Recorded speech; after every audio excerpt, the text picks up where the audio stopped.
سلام دوستان، خوش اومدید به این ویدیو. امروز یه مود جالب دیگه غیر از مود بنتن زدم. مود بزرگترین دشمن استاد اسپلینتر، شریدر.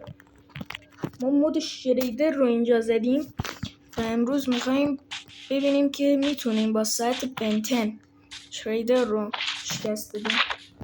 خیلی قویه. من دفعه قبل با واردن یه مودی بود تبدیل شدن به ماپای ماینکرافت، اونو دانلود کردم و با واردن باش جنگیدم. خیلی سخت بود. ببینیم این دفعه میتونیم با بنتن راحتاً شکستش بدیم.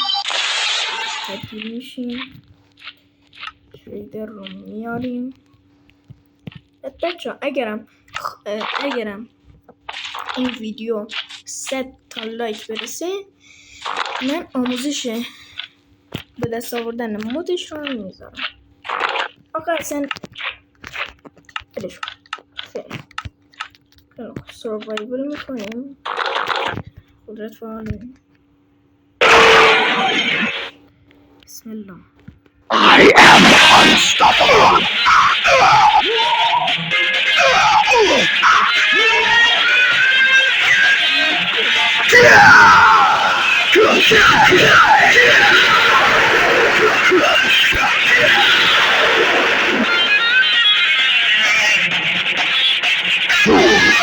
No one stands against the thriller.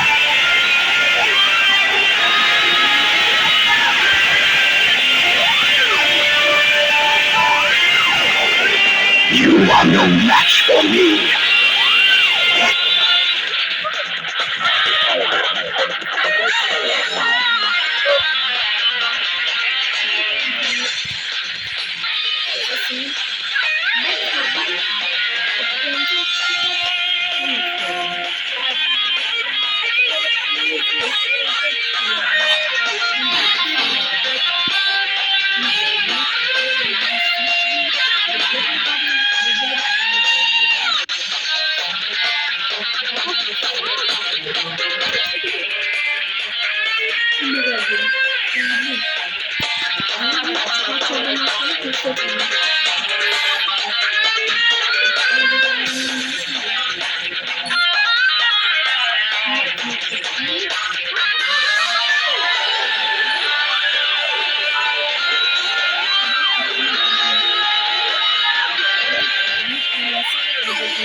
مردی.